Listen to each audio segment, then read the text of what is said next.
Ai, tá bom, meu filho. Vamos ver aqui se não voltou. Rapidão. Salve, pessoal. Demorou, mas voltou. Newsletter número 83, quarta-feira, dia 3 de abril. Tá embaçado, hein, Cirão? Começar a entregar as newsletters aí, velho. Senão daqui a pouco vai dar ruim pra você, hein? Vamos lá. Editorial. Me encheu de vergonha e tristeza um vídeo de pessoas amontoadas, se debatendo, sendo pisoteadas em uma grande confusão, quando um supermercado de Fortaleza anunciou uma promoção na venda de ovos. Sim, milhares de pessoas sofreram ainda mais do que sofrem no seu dia a dia para tentar comprar ovos, um pouco mais baratos. Pudera, segundo o IBGE, somente em março desse ano o preço dos ovos subiram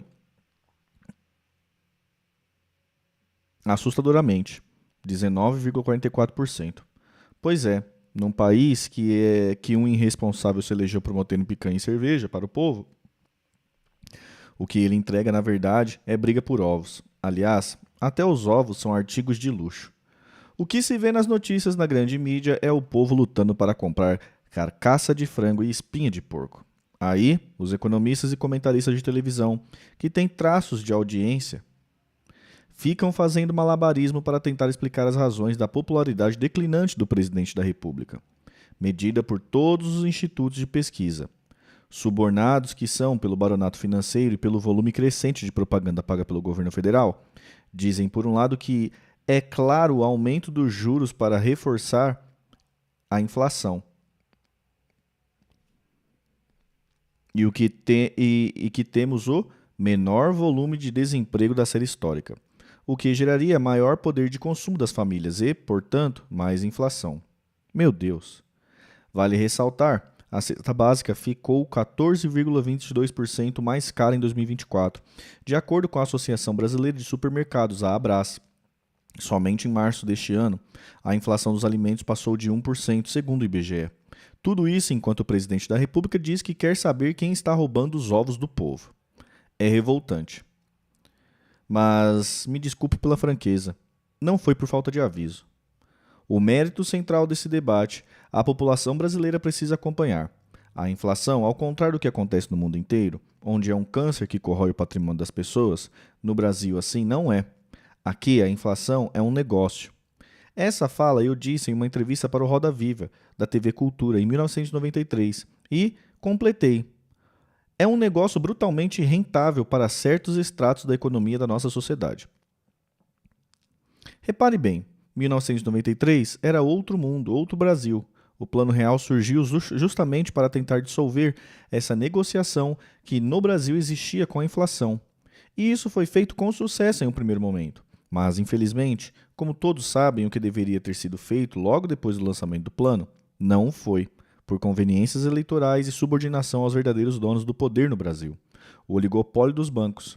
Eles lucraram com a inflação, se lambuzam com os juros e lascam com o país. Como os assinantes dessa newsletter já estão cansados de saber, no Brasil aumentam os juros para conter a inflação é uma mentira. Os principais vilões da inflação são os preços administrados pelo governo, como gasolina e energia. A demanda não tem nenhuma relação com o que determina a política do momento. Lula, apesar da retórica, nada fez, por exemplo, para mudar a política de preço da Petrobras, que foi instituída por Temer e mantida por Bolsonaro. Denuncio essa aberração desde a primeira ordem. Mas, em relação aos alimentos, o governo anunciou, através do vice-presidente, o neossocialista Geraldo Alckmin, algumas medidas para baixar os preços. Entre eles estão zerar os impostos de importação de alguns produtos, aumentar subsídios e recuperação de estoques reguladores. Mas nenhuma das medidas, tomadas sempre de última hora, sem desespero e sem preparação, sempre em desespero e sem desespero e sem preparação, aparentemente trazem algum alívio imediato. A promessa é de inflação alta nos próximos meses. Mas, como no Brasil tudo parece terminar em chacota, o mais chocante foi a proposta de Alckmin: retirar a previsão de inflação de alimentos e energia. Quer enganar quem, cara pálida? O povo vai seguir sentindo o preço violento dos alimentos. É mais um capítulo nesse labirinto em que se encontra perdido o governo. Insista em não questionar o modelo econômico que nos leva a essa situação e tente soluções de todo tipo. Enquanto isso, nosso país afunda em estagnação e dívida. Só mais um complemento. Em breve teremos mais um aumento da taxa de juros. O governo Lula, com sua indicação no Banco Central, rebaterá na cabeça do povo brasileiro insuportáveis 15% da taxa Selic, sem expectativa de parar de subir. Palavras duras. MEC, silêncio, descontrole e crime. É grave que o Ministério da Educação tenha optado por esconder os dados da alfabetização. Para quem não sabe, a Folha de São Paulo exigiu informações e teve acesso negado pelo INEP. O que o governo quer esconder? Os péssimos dados ou a falta deles, que demonstraria a péssima administração? Temos orçamento secreto, emendas secretas, agendas de governantes e primeira-dama secretas, gasto com o cartão corporativo secreto e, agora, informações públicas básicas da educação secretas.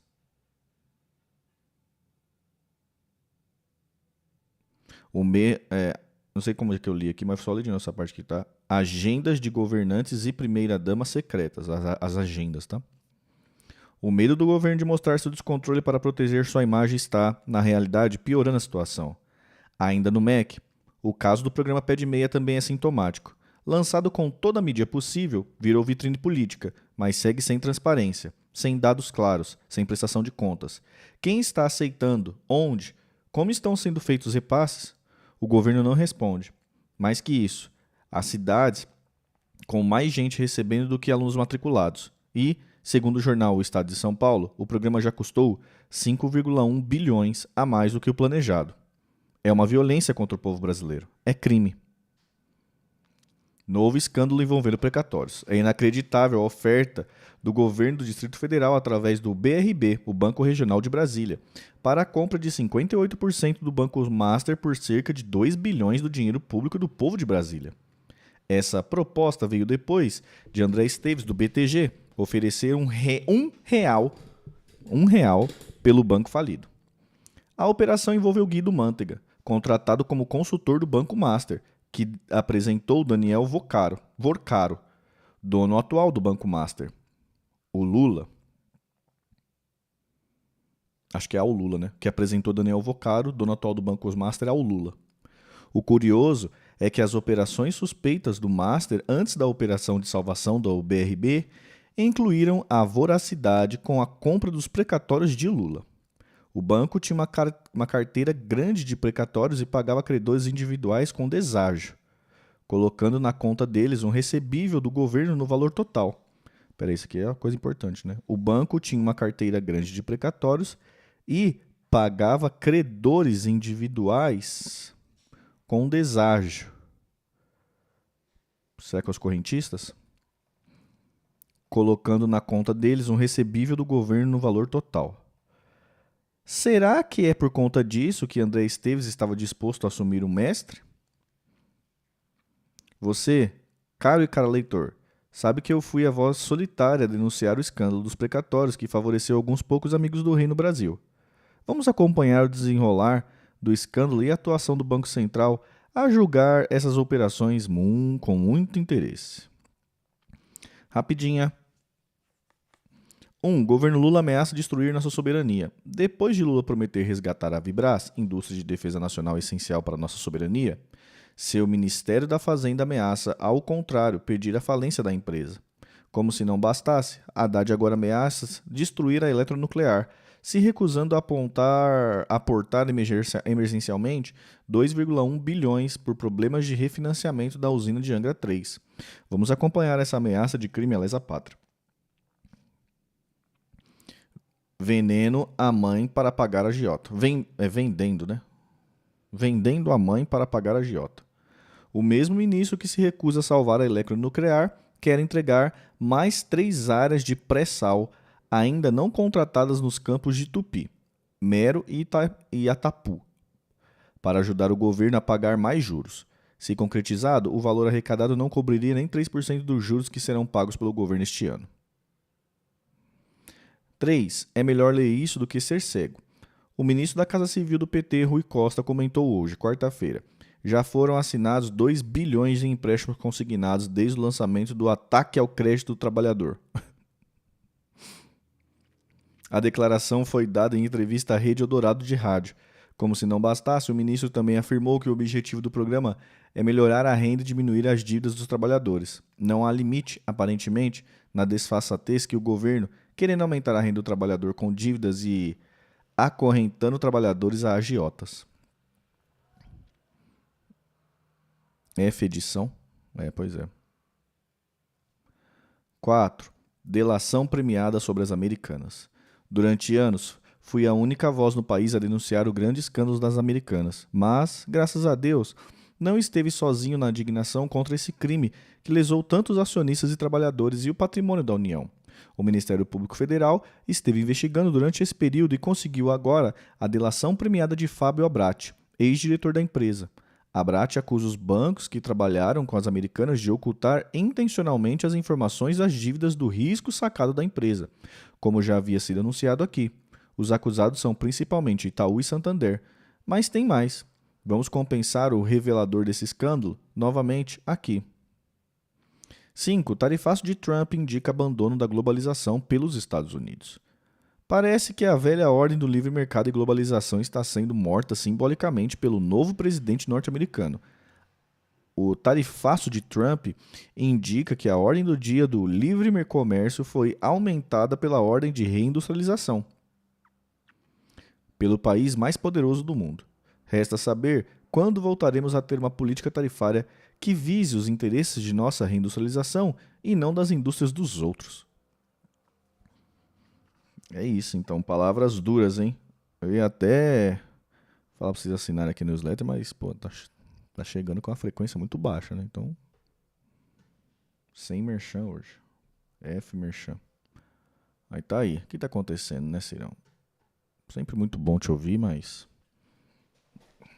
Queria, né? Pode abandonar a newsletter, pô. Fica difícil, hein? Mas é isso, vamos aí.